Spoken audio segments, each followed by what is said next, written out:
Islam is a totalitarian supremacist belief system.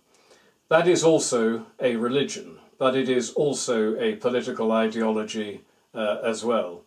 Now, Islam has an ambition to incorporate the West into part of a global Islamic caliphate, and they are helped enormously in this regard by our liberal Western leaders, who refuse to look at Islam as anything other than a religion, pure and simple, or the religion of peace, as we're so often told by our various presidents and prime ministers and journalists.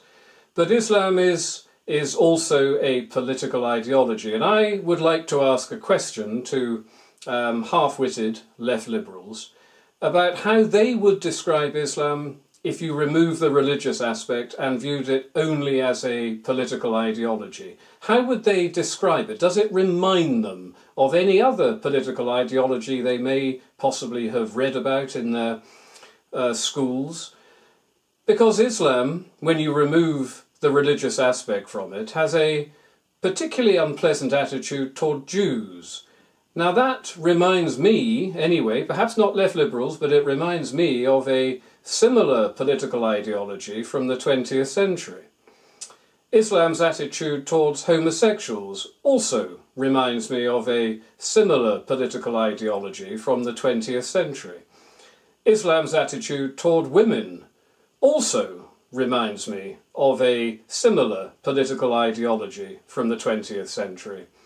Islam's global ambitions also remind me of a similar political ideology from the 20th century.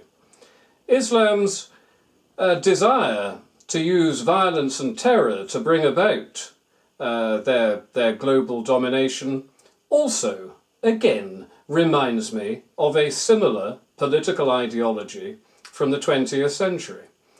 Now, maybe left liberals can't quite see this for some peculiar reason. Maybe it's because Muslims are brown, that they can't actually see that what they're looking at as a political ideology is Nazism writ large.